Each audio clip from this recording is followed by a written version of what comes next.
Nous allons maintenant faire place à Monsieur Yvan Magrin-Chagnolo, qui est artiste, philosophe, acteur, chanteur, metteur en scène, auteur de projets au théâtre et au cinéma et photographe. Il est également auteur de 2 livres de photographie, Muir Woods Spirits en 2017 et Handscape en 2020. Yvan se consacre également à la recherche et à l'enseignement universitaire, en particulier en art et en philosophie. Aujourd'hui, il va nous présenter une conférence intitulée Création inactive et pédagogie inactive, expérimentation, bilan, perspective et prospective. Monsieur Magrin, je vous invite à partager votre écran, s'il vous plaît. La parole est à vous. Alors, je n'ai pas de PowerPoint ou de slides. Je fais régulièrement des présentations sans slides. Donc, je m'en excuse auprès des traducteurs qui, du coup, n'ont pas eu de support pour préparer leur traduction, mais je vais essayer de parler doucement. Donc, bonjour ou bonsoir à toutes et à tous. J'ai vu quelques noms connus. Bon, Nathalie, évidemment. Bonsoir Nathalie, Hervé, Marcus. Un grand merci aux organisateurs et initiateurs de ce colloque, Francisco, Maria et Laetitia. Je suis absolument ravi de faire partie de l'aventure, de retrouver des gens que je connais ou des gens qui ont accompagné mon cheminement de ces dernières années.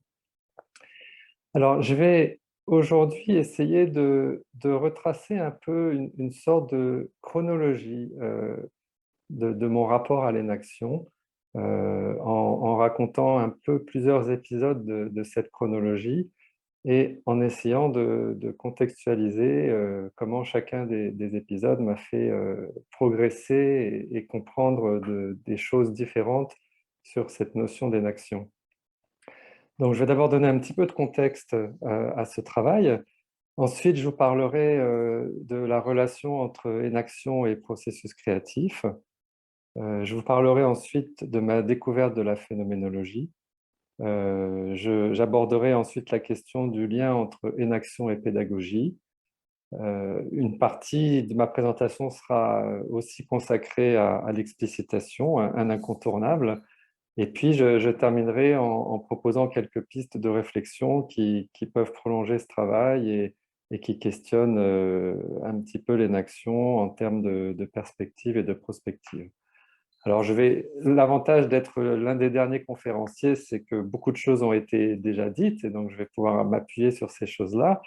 Je vais pouvoir m'appuyer aussi un petit peu sur la conférence de Sylvie qui aborde des sujets un petit peu similaires, mais qui le fait d'une façon un petit peu différente. Et alors, pour donner d'abord un petit peu de contexte à ce travail, donc comme ça a été dit, je suis donc chercheur en philosophie au CNRS et également artiste. Et ça, j'ai un parcours de recherche qui est très interdisciplinaire puisque j'ai démarré dans les maths et notamment dans les probabilités, dans les statistiques, que j'ai travaillé sur les technologies vocales. J'ai ensuite travaillé sur les langues et le lien entre cognition et langage. Et puis à un moment, j'ai fait une sorte de virage pour aller vraiment vers l'art, qui était vraiment ma passion et dont je voulais faire également mon objet de recherche. Et petit à petit, les deux activités de pratique artistique et de recherche se sont rapprochées l'une de l'autre. J'ai fait en sorte qu'elles se rapprochent le plus possible, et au point où mon objet de recherche est devenu le processus créatif lui-même. Donc ça fait maintenant pas loin d'une douzaine d'années que je fais de la recherche sur le processus créatif. Et donc j'aborde ce processus créatif de plusieurs angles. Et quand je dis processus créatif, c'est le processus créatif d'un artiste, mais c'est aussi le processus créatif d'un chercheur. Et puis c'est en fait le processus créatif de toute personne qui est impliquée dans un processus créatif, quel qu'il soit, c'est-à-dire un processus où l'objectif est de générer quelque chose de créatif. Voilà, je reste vague un petit peu pour l'instant, mais j'y reviendrai ensuite. Alors, la deuxième chose que je veux dire, c'est que puisque je suis aussi artiste, la question de la pratique pour moi, est centrale. On en a parlé beaucoup de cette pratique sous différentes formes pendant ce colloque. Euh, donc, je m'inscris dans le paradigme qu'on appelle en anglais practice as research, que moi je préfère appeler dans le cadre de la création artistique, création-recherche. C'est-à-dire que ma pratique est vraiment toujours, presque toujours au centre de ma recherche, mais une partie de mon travail de chercheur consiste à questionner justement ce passage de pratique à connaissance scientifique. Donc comment on passe de l'un à l'autre, comment la pratique peut générer cette connaissance et comment cette connaissance peut à son tour être réflexive sur la pratique. Mais quand je dis pratique, ça peut être une pratique philosophique, ça peut être une pratique phénoménologique, ça peut être une pratique de recherche, etc., etc. Alors, j'en viens maintenant à ma découverte de l'énaction et au lien entre énaction et création artistique. De façon assez curieuse, j'ai été en contact avec le concept d'énaction avant de plonger dans la phénoménologie. Donc, je n'ai pas fait le même mouvement que la plupart des gens qui ont fait des présentations ici. Je ne suis pas allé de la phénoménologie vers l'énaction, mais plutôt de l'énaction vers la phénoménologie. Donc, quand j'ai découvert l'énaction, euh, d'abord, je ne savais pas ce que c'était. Et puis, même si j'avais déjà réfléchi sans le savoir à des notions en lien avec la phénoménologie, je n'en étais pas conscient. Et c'est arrivé par le biais d'un appel à communication en 2010, donc ça commence à dater un petit peu. Et c'était un appel qui proposait justement de relier le concept d'énaction au concept de création artistique. Alors, quand je vois ça, en fait, je lis cet appel parce qu'il m'est envoyé par un collègue. Et une chose intéressante, on parlait tout à l'heure du moment de ah ou des moments de surprise ou autre. Je lis cet appel et en fait, ce que je lis de l'énaction me parle parce que décrit quasiment mot pour mot des expériences que j'ai l'impression d'avoir déjà faites. Et donc, je me dis, bah, il faut que je réponde à cet appel. Et c'est le début d'une très belle aventure avec cette notion, de belles rencontres. Et notamment, je me plonge, je me dis, il faut que je réponde, enfin, j'ai envie de répondre à cet appel, mais j'y connais rien, donc je me lance tout de suite, je démarre tout de suite par la lecture de The Embodied Mind, donc l'inscription corporelle de l'esprit, que je lis dans sa version anglaise. Je m'arrache un peu les cheveux à la première lecture à certains endroits, des cheveux que je n'ai plus beaucoup sur la tête, mais j'avance dans cette lecture, j'avance dans ma compréhension du concept, et petit à petit, je développe des sortes de ponts en fait entre ma pratique du processus créatif et cette idée d'énaction. Et je fais disons, des découvertes progressives qui m'amènent à formuler un peu ma propre version ou ma propre compréhension de l'énaction. Et surtout, et ça rejoint du coup des choses qui ont été dites aussi par Nathalie, qui est que pour moi, l'énaction, c'est quelque chose de l'ordre de l'expérience. C'est-à-dire, ce n'est pas juste une théorie, c'est aussi un concept qui vient éclairer mon expérience vécue. Et c'est en ça que ça va relier à la phénoménologie ensuite. Mais c'est un concept qui me parle, c'est-à-dire que par rapport à la réflexivité que je pouvais avoir sur mon processus cognitif impliqué dans un certain nombre d'activités, dont la création artistique, je trouvais ce concept éclairant. Et c'est d'ailleurs une chose sur laquelle je veux rebondir, qui est que ma démarche de chercheur, généralement, c'est comme c'est la pratique qui est la base de mon travail, je ne vais vers un concept ou je ne vais vers un auteur ou je ne vais vers une théorie que parce que j'en ai besoin dans une pratique ou dans une expérience vécue et que ce concept ou cette notion est éclairante. Donc, c'était le cas de l'énaction. Et ça faisait vraiment écho à mon expérience du processus créatif. Donc, j'ai essayé de formuler en fait cette théorie de l'énaction dans ce contexte. Et du coup, de formuler l'idée que qu'est-ce qui joue finalement le rôle de la cognition, qu'est-ce qui joue le rôle de la perception, qu'est-ce qui joue le rôle de l'action. Et j'en suis arrivé du coup à formuler une version euh, enfin, adaptée à mon objet de recherche qui est le processus créatif, qui est de dire que dans un processus créatif, qui est une sorte de processus cognitif, il y a une connaissance a priori qui est déjà connue, disons, du sujet. Et là, je dis sujet parce que je parle évidemment pas que de moi, et j'ai fait pas mal d'entretiens d'entretiens d'explicitation avec d'autres artistes, et j'ai observé leur travail et j'ai discuté avec eux. Et donc, là, il y a une connaissance qui est déjà là, une cognition qui est déjà remplie par un certain nombre de concepts, d'expériences, d'idées. Et puis, il y a une pratique, donc une expérience vécue, une action, enfin qui est une séquence d'actions plutôt, des actions qui sont à la fois de nature cognitive et de nature corporelle, incarnée, interactive, etc.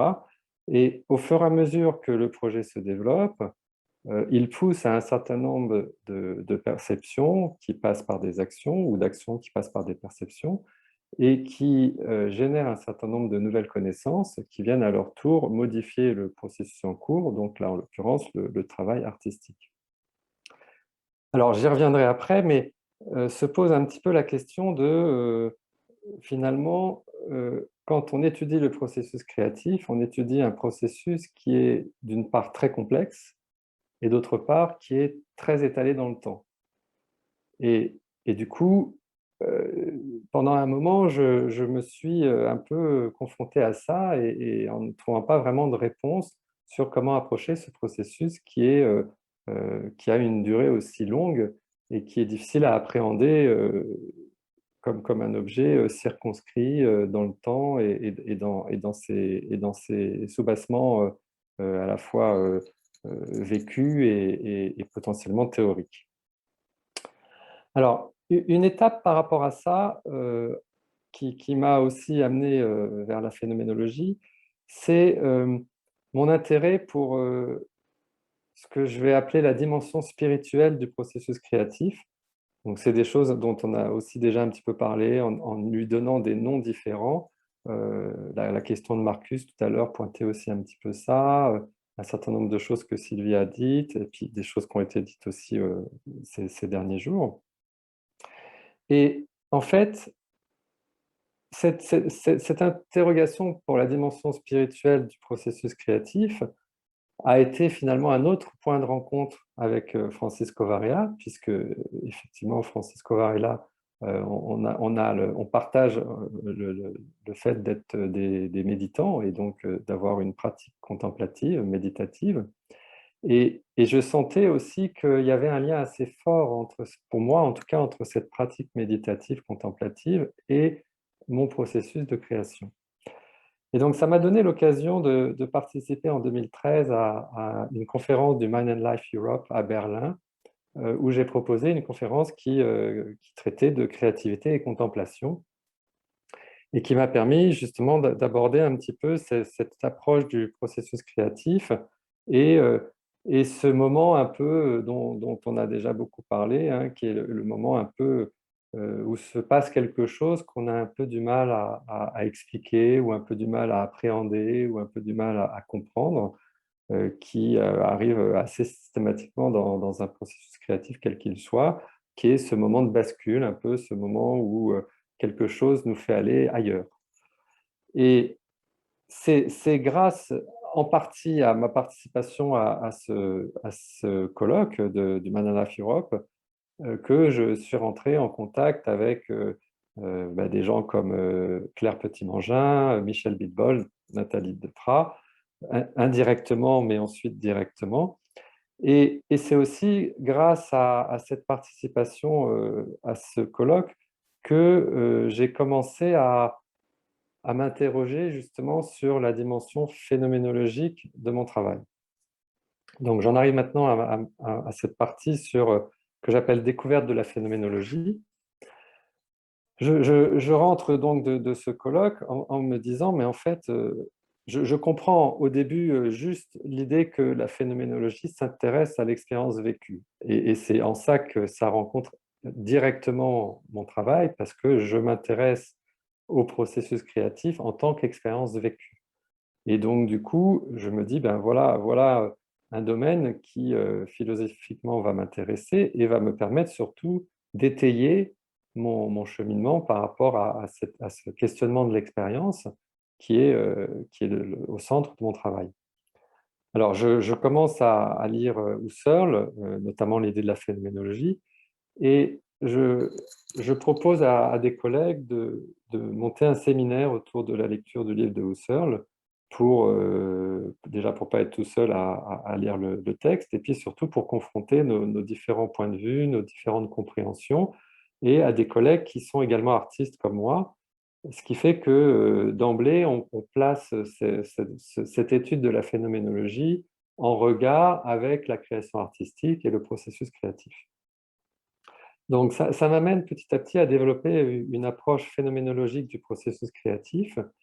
Et en ce sens, je me rends compte que c'est quelque chose qui est peu abordé. C'est-à-dire que, et je me souviens d'ailleurs d'une discussion qu'on avait eue avec Marcus justement à ce sujet, qui lui s'intéressait à la phénoménologie de celui qui fait l'expérience d'une œuvre d'art, et alors que moi, je m'intéressais à la phénoménologie de celui qui fabrique, de celui qui crée l'œuvre. Et c'est en ça que c'est quelque chose d'assez différent et de finalement assez peu exploré au moment où je m'y intéresse. Alors, cette approche phénoménologique, évidemment, m'intéresse parce qu'il s'agit de regarder une expérience vécue en essayant de ne pas avoir de préconception sur cette expérience, de ne pas avoir de théorie ou de préjugés, mais assez vite quand même, cette notion d'énaction est toujours un petit peu là en tâche de fond, enfin en arrière-plan, et éclaire quand même assez régulièrement cette exploration phénoménologique. Et, et- et en fait, encore une fois, c'est parce que pour moi, l'énaction est un concept opérant, c'est-à-dire que c'est un concept qui me permet, d'un point de vue pratique, d'aller plus loin à la fois dans ma compréhension d'un processus, mais du coup dans son développement, dans le développement de ce processus. Sylvie disait tout à l'heure, à parler d'amélioration continue, qui est quelque chose que j'aime bien, c'est-à-dire que gagner en compréhension sur ce processus créatif me permet d'une part de l'expérimenter autrement, donc de déplacer légèrement mon expérience de ce processus, me permet de l'enseigner autrement, me permet d'en parler autrement, et ainsi de suite.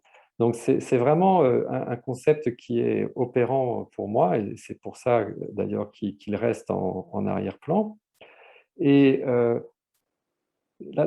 ma façon à l'époque, et toujours un peu maintenant de le résumer, c'est de dire que pour moi, phénoménologie égale expérience vécue, c'est-à-dire que la phénoménologie me donne euh, des ressources pour comprendre une expérience vécue, la mienne ou celle d'un sujet, et l'énaction éclaire sur la nature de cette expérience vécue.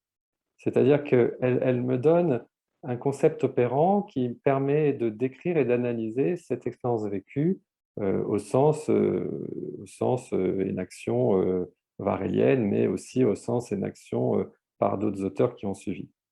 Et d'ailleurs, à ce sujet-là, effectivement, tout le travail de Nathalie sur cette connexion entre énaction et phénoménologie m'a été très utile. Et ce qui est intéressant, c'est qu'on s'est rencontrés plus tard, mais à cette époque-là, ça passait surtout par la lecture de ses textes et la discussion de son travail avec d'autres personnes comme Claire Petit-Mangin ou Michel Vidbol. Alors, avant de parler de l'explicitation, je voudrais d'abord aborder une troisième partie où je vais raconter un parcours un peu similaire, mais cette fois-ci sur énaction et pédagogie, et pourquoi, pour moi, c'est aussi lié au lien entre énaction et processus créatif. Et là, ça a démarré encore plus tôt, et là, ce qui est amusant, c'est que j'ai pratiqué de la pédagogie inactive sans le savoir. C'est-à-dire qu'en 2008, j'ai eu l'opportunité de faire un enseignement à l'Université d'Évry, à côté de Paris, et on m'a donné carte blanche pour faire un atelier de pratique. Donc, on revient encore à la pratique. Et j'ai décidé de tenter une expérience, c'est-à-dire que j'ai décidé de proposer aux étudiants non pas de monter une pièce de théâtre ou de faire un spectacle de danse ou de faire voilà, les choses qui se faisaient classiquement, mais je leur ai dit, voilà, moi je vais proposer une expérience. Je vous propose de monter quelque chose entre vous sans nécessairement donner de contexte ou de contour ou de contrainte à cette chose-là. La seule chose que moi je m'engage à faire, c'est à vous trouver un espace pour pouvoir performer ce que vous allez créer et je vous accompagnerai dans votre processus, mais je n'en serai pas ni moteur, ni décideur, ni décisionnaire.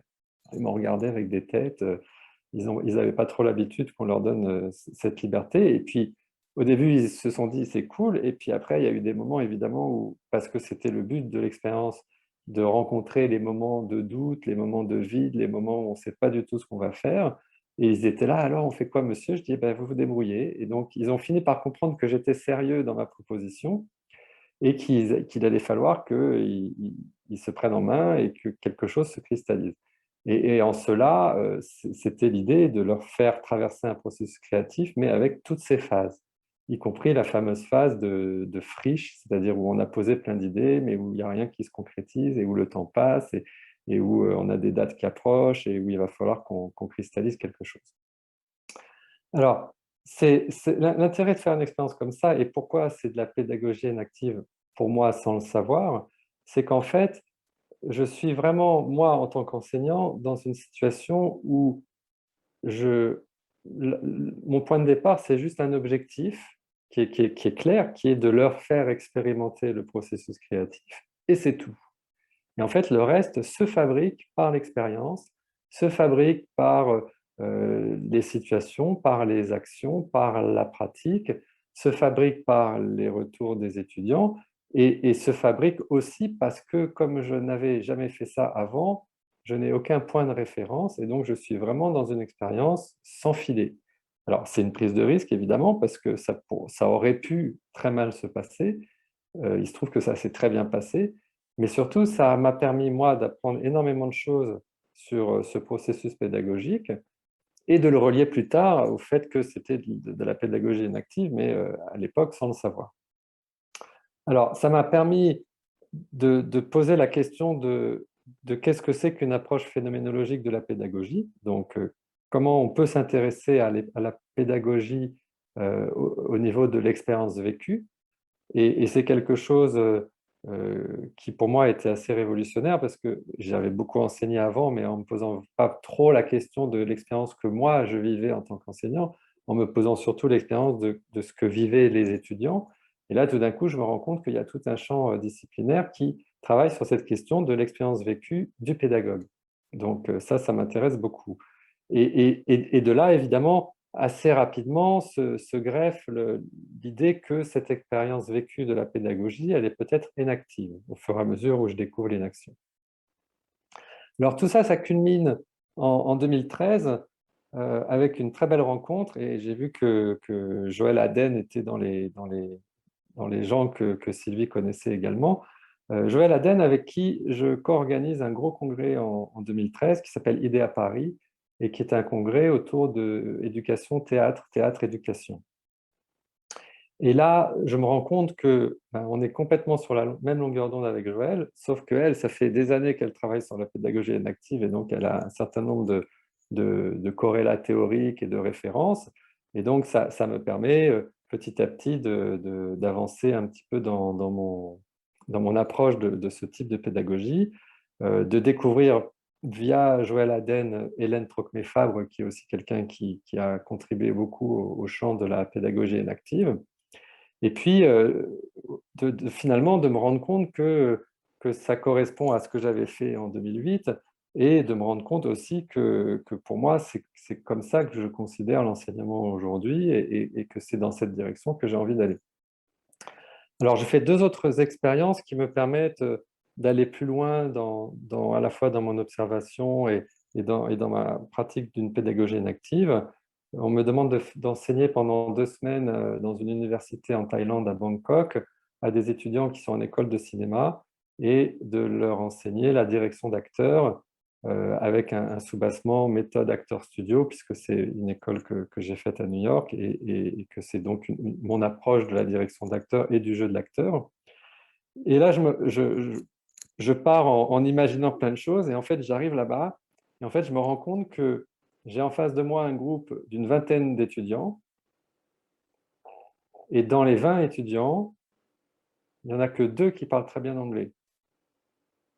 Donc forcément, tout ce que j'ai imaginé que j'allais faire, c'est remis en question. Il va falloir d'abord trouver des moyens de communiquer, des moyens de transmettre, des moyens d'utiliser éventuellement les 2 étudiants qui parlent bien, d'essayer de m'assurer que ceux qui parlent moins bien vont quand même comprendre ce que je vais dire. Et ça, finalement, ça me met dans une situation où je suis obligé de un peu tout réinventer sur place. Et c'est finalement une aubaine parce que ça me permet du coup de vivre une vraie expérience de pédagogie inactive où l'idée, enfin, pour moi, la pédagogie inactive, c'est aussi une façon de se dire que, encore une fois, qu'il y a un objectif qui est clair, mais que les moyens d'atteindre cet objectif va se construire, se co-construire avec les étudiants, avec la situation, avec qui ils sont, là en l'occurrence avec cette question du langage en plus, et avec cette question des connaissances a priori et de comment on va arriver ensemble à construire quelque chose pendant 15 jours qui va faire sens à la fois pour eux et à la fois pour moi en tant que pédagogue par rapport aux objectifs que je me suis fixés. Et puis, il y a une autre expérience qui m'est donnée de faire, qui est aussi une expérience très intéressante. Donc, c'était là en 2020. J'étais parti pour un séjour de 4 mois à Chapman University en Californie. Séjour qui a été écourté au bout d'1 mois et demi à cause de la pandémie. Et donc, je suis rentré beaucoup plus tôt que prévu. Mais enseignement qui a continué à distance via Zoom, donc avec plein d'adaptations. Et là, c'est pareil. Alors là que je commence, je dirais que j'en suis déjà plus que, enfin là j'ai parlé de 3 expériences, mais j'en suis à plusieurs expériences de pédagogie inactive. Donc sans pouvoir dire que je suis un vieux routard, je commence, disons, à avoir une certaine pratique de cette pédagogie. Et donc ça me permet d'aller toujours un petit peu plus loin dans cette pratique. Euh, et là, donc, je décide de proposer un cours sur le lien entre critique et esthétique. C'est-à-dire l'idée, c'est d'enseigner l'esthétique, mais de le faire d'une manière, encore une fois, expérientielle, c'est-à-dire de demander aux étudiants d'écrire des textes sur des œuvres et à partir des textes qu'ils écrivent sur les œuvres, d'en parler en classe, d'en parler ensemble, et petit à petit de les amener eux-mêmes à découvrir des concepts dont ils n'ont peut-être pas encore les noms, mais les noms que j'introduis au fur et à mesure de leurs besoins et de leurs découvertes pour que ça fasse mouche et que ça s'inscrive dans une expérience et pas que ce soit des concepts esthétiques qui tombent comme ça de nulle part et qui vont finalement pas vraiment parler à l'expérience des étudiants. Donc, se greffe à ça le Covid qui fait que je suis en plus obligé d'adapter de nouveau mon dispositif pédagogique à Zoom, enfin à de la distance, à du distanciel, à de l'écran, à de la non-présence et à des outils qu'au début on ne maîtrise pas encore très bien et avec lesquels on ne sait pas trop quoi faire. Et du coup, voilà, c'est une autre expérience de cette relation à la pédagogie inactive et de pourquoi ça a tout de suite fait mouche pour moi et c'est devenu très vite un outil central de mon travail. Je pense, en fait, je suis plus très bien sûr de comment j'ai rencontré l'explicitation pour la première fois, mais je pense, dans mon souvenir en tout cas, c'est une discussion avec Claire Petit-Mangin en train de revenir d'un congrès vers un métro ou un truc comme ça, et on est en train de discuter, et je ne sais plus comment on aborde cette question de l'entretien d'explicitation. Et c'est, on est bien avant 2016, hein, donc Claire n'appelle pas encore ça l'entretien microphénoménologique, et elle est formatrice à l'entretien d'explicitation. Et donc, je dis, ah oui, elle m'en parle un petit peu, ça m'a l'air d'être intéressant. je me dis, tiens, c'est peut-être un outil à aller creuser. Et puis, plusieurs fois, je lui demande, alors, quand est-ce que tu fais des formations? Puis, c'est un moment où elle est un peu entre deux affiliations académiques, et puis elle fait un peu moins de formation, tout ça. Enfin, bref, pour faire une histoire longue courte, je me retrouve finalement à faire une formation, mais pas avec elle, avec une autre formatrice.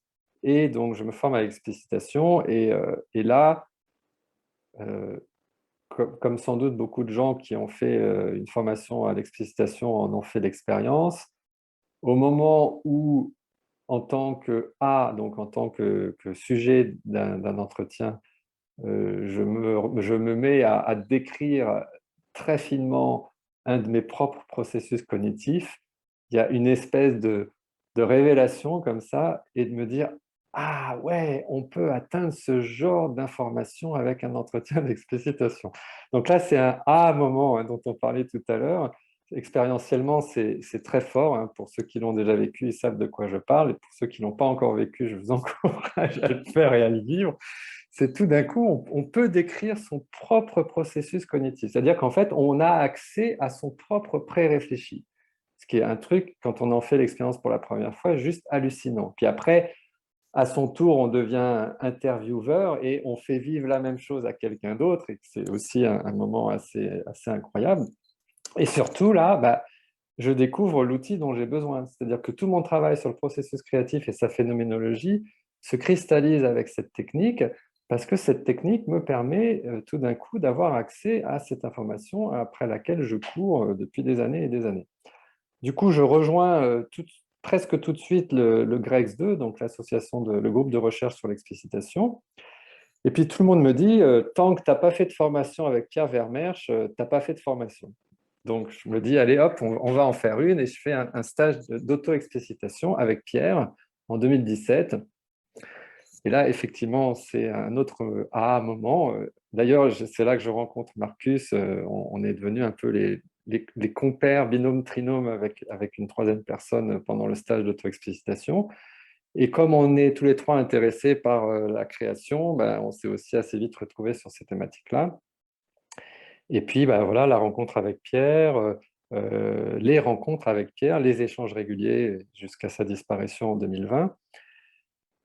Et du coup, là, assez vite, se concrétise aussi mon projet finalement de recherche, c'est-à-dire par rapport au processus créatif, par rapport à sa phénoménologie et par rapport à l'hypothèse inactive, qui est que maintenant, j'ai un outil qui va me permettre d'approfondir un petit peu ça et d'aller plus loin.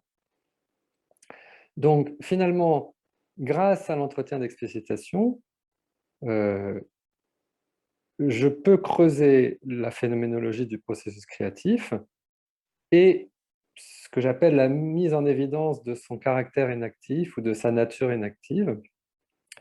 Et puis, je vais aussi pouvoir utiliser l'explicitation pour interroger des pratiques pédagogiques et notamment potentiellement mettre en évidence leur caractère inactif. Et puis, il y a une autre chose qui m'apparaît assez vite, et je suis content que Nathalie en ait parlé tout à l'heure, c'est le fait que l'entretien d'explicitation lui-même est de nature inactive. Nathalie a parlé, quand elle parlait de l'entretien microphénoménologique, du fait qu'un entretien, c'est intersubjectif, c'est entre un intervieweur et un interviewé, ce que dans le jargon on appelle entre un A, un interviewé, et un B, un intervieweur. Mais du coup, ça a aussi une nature inactive, puisque quand l'entretien commence, à moins d'être extrêmement directif, mais généralement, ce n'est pas le but d'un entretien d'explicitation, eh bien, le sens de l'entretien se co-construit au fur et à mesure de l'entretien, à la fois pour l'interviewé et pour l'intervieweur. Et donc, ça, c'est aussi une sorte de révélation pour moi, parce que finalement, c'est intéressant que l'outil lui-même soit de nature inactive pour moi et du coup me permette aussi de creuser cette idée d'inaction à travers la pratique de l'entretien. Alors, il y a quand même un inconvénient, euh, enfin, il y a une limitation importante à l'entretien d'explicitation comme outil, qui est, ce que j'appelle ça son coût. C'est-à-dire que un entretien, ça dure entre 1 heure et 1 heure et demie, et ça permet d'interroger un moment qui, dans le temps, va durer 1 seconde, 2 secondes, 1 seconde et demie ou 3 secondes. Alors, on peut balayer un processus qui est plus long dans le temps, mais si on veut approcher cette dimension cognitive dont je parlais tout à l'heure, il faut qu'on fasse ce qu'on appelle de la fragmentation, c'est-à-dire qu'il faut qu'on continue à interroger le même moment spécifique en allant de plus en plus loin pour se rapprocher de plus en plus du processus cognitif afin de découvrir qu'est-ce qui se passe vraiment au niveau cognitif dans ce moment-là.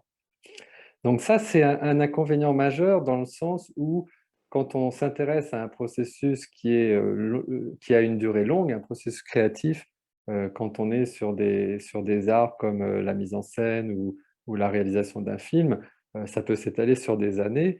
Et donc, c'est très compliqué de mettre ça en lien avec une technique d'entretien qui, elle, va interroger un micro-moment. Donc, on peut s'en sortir de deux façons, à mon sens. En tout cas, c'est comme ça que moi, je le fais. La première façon de s'en sortir, c'est de commencer, quand on s'intéresse, par exemple, on va dire, le processus créatif, de commencer par faire des séances d'auto-explicitation. Donc, l'auto-explicitation, pour ceux qui ne connaissent pas, c'est quand on se fait de l'explicitation à soi-même, mais pour pouvoir le faire, on ne va pas faire le schizophrène et dire je suis tantôt A, je suis tantôt B. Enfin, c'est un peu ça, mais on va le faire par le biais de l'écriture ou on va éventuellement le faire par le biais de l'enregistrement sonore. C'est-à-dire qu'on va s'enregistrer et on va se poser mentalement ou verbalement les propres questions à soi-même pour aiguiller un peu le processus. Puis après, il y a d'autres techniques qui se greffent là-dessus pour faire ce qu'on appelle du décentrage, pour éviter qu'on soit toujours un peu dans les mêmes boucles et que du coup, on n'arrive pas à accéder à quelque chose qui nous intéresse vraiment. Alors ça, on peut le faire comme ça, en le pratiquant avec soi-même, d'où l'intérêt pour moi d'avoir aussi ma propre pratique créative pour pouvoir baliser le terrain, mais on peut aussi le faire avec un groupe de gens qui sont un peu familiers du processus d'auto-explicitation ou qu'on guide dans ce processus ou à qui on l'explique avant. Et à ce moment-là, on le fait en petits groupes et on partage ensuite les choses qu'on a écrites. Donc ça, c'est une première façon de faire. Une deuxième façon de faire, c'est de mener quelques entretiens sans contrainte pour voir ce qu'il en ressort et avoir une meilleure idée de ce qu'on va vouloir chercher. Pierre Vermeersch appelle ça établir la typologie de la tâche, c'est-à-dire qu'on s'intéresse à une tâche particulière et pour pouvoir mener des entretiens de recherche qui vont être pertinents et qui vont être précis, il faut déjà avoir, si possible, en tout cas, une idée un peu préalable de la tâche.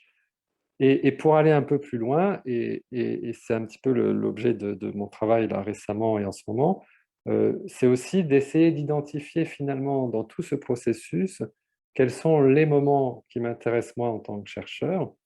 Et là, j'en profite euh, pour rajouter l'idée que il y a une différence dans la façon de mener un entretien selon la visée de l'entretien.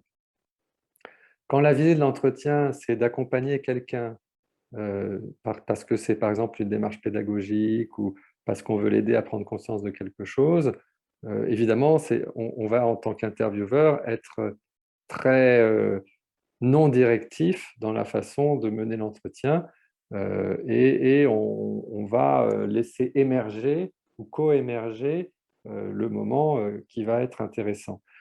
Mais l'entretien d'explicitation commence aussi généralement par une phrase qui va susciter chez l'interviewé le choix du moment qui va être l'objet de l'entretien. Et dans cette formulation-là, évidemment, il y a une marge de manœuvre. C'est-à-dire que si on demande à l'interviewé de laisser revenir un moment qu'il a trouvé particulièrement intéressant, ce n'est pas tout à fait pareil que de demander à l'interviewé de laisser revenir un moment où il a eu l'impression d'être particulièrement créatif. Donc cette formulation de ce que Pierre Vermeersch appelle l'intention éveillante, elle est importante parce que c'est elle finalement qui va guider le moment d'exploration. Et évidemment, quand on est dans un entretien de recherche, là, la différence, c'est que le chercheur, il connaît son objet d'étude, il sait vers où il a envie d'aller, et donc il est en mesure, plus ou moins bien sûr, de pouvoir interroger ce moment-là. Après, ça, c'est quelque chose avec lequel je me bagarre, et d'ailleurs, c'est quelque chose, j'ai envoyé un petit message à Nathalie tout à l'heure, je voudrais comprendre mieux cette différence entre entretien d'explicitation et entretien microphénoménologique, parce que justement, mon approche serait plutôt, enfin mon envie en tout cas, y compris d'ailleurs sur le plan éthique de la recherche, serait plutôt d'être le moins directif possible et de laisser les choses se faire le plus possible d'elles-mêmes. Avec la crainte évidemment de rater un peu mon objet d'étude, mais avec aussi la contrepartie de la surprise, dont parlait aussi Nathalie tout à l'heure, avec la contrepartie de bah, peut-être avoir à changer un peu mon fusil d'épaule, mais finalement le faire parce que c'est une évidence, parce que c'est ce qui ressort de cette intersubjectivité, parce que c'est ce qui ressort du fait de m'être intéressé à un objet, mais d'avoir accepté ce lâcher-prise, cette ouverture, cette rencontre, etc., etc. Donc ça, c'est une chose avec laquelle je suis encore un petit peu en réflexion, en expérimentation aussi, en test, à la fois sur le plan expérimental, mais aussi sur le plan théorique et épistémologique. Donc voilà, ça va faire partie un petit peu de mes questionnements plus théoriques à venir. Alors, je voudrais terminer cette présentation rapidement en proposant quelques perspectives, quelques, euh, quelques questions que je me pose. Je vais aller assez vite parce qu'il ne me reste plus que normalement 1 minute. Mais comme on a commencé 10 minutes en avance, j'ai peut-être 1 ou 2 minutes de rave. Euh, Déjà, la question que je me pose, c'est est-ce que l'énaction est une caractéristique intrinsèque d'un processus cognitif ou de certains processus cognitifs, ou bien est-ce que c'est simplement, je dis simplement, mais c'est déjà énorme, une hypothèse opérante qui permet une certaine analyse des processus cognitifs. Donc ça, c'est une question qui me taraude depuis un petit moment. Je n'ai pas la réponse, évidemment. C'est une question à laquelle j'ai envie de m'intéresser. Et j'ai l'impression, en entendant parler des gens qui sont des théoriciens de l'énaction, que ce n'est pas toujours très clair. Michel a abordé cette question dans son intervention, et je trouvais ça très intéressant, justement, de dire que pour lui, l'énaction n'était pas une tentative de décrire une bonne fois pour toutes un processus cognitif. Et donc, j'ai l'impression que lui, il formulait plutôt l'hypothèse que c'était une hypothèse opérante. Euh, et évidemment, là, je ne peux que faire confiance à des gens comme Michel et Nathalie, qui ont bien connu Francisco et qui ont donc pu discuter abondamment avec lui de cette question-là. Après, la question que je me pose, mais j'ai ma réponse, mais c'est est-ce que l'énaction est une expérience? Pour moi, c'est une expérience, mais voilà, je me pose un petit peu cette question-là. Et Nathalie, d'ailleurs, a aussi formulé cette chose que l'énaction était quelque chose en lien avec l'expérience vécue, qui était peut-être de nature expérientielle. Enfin, c'est ce que j'ai eu l'impression que Nathalie disait. Ensuite, ce qui m'intéresse aussi, c'est donc de creuser cette idée d'auto-explicitation et d'explicitation du processus créatif ou du processus pédagogique, mais de croiser ça, et ça, c'est aussi une question que je me suis posée plus récemment, comme j'ai pu observer des processus créatifs d'autres artistes, je me suis demandé si on pouvait stipuler sur l'hypothèse inactive en étant juste observateur d'un processus. C'est-à-dire, est-ce qu'il y a des indices dans ce qu'on observe qui peuvent éventuellement valider ou suggérer l'hypothèse inactive, c'est-à-dire sans passer par le biais d'un entretien d'explicitation qui, lui, pourrait creuser le processus cognitif lui-même et voir effectivement s'il est de nature inactive. Donc ça, c'est une question qui m'intéresse aussi.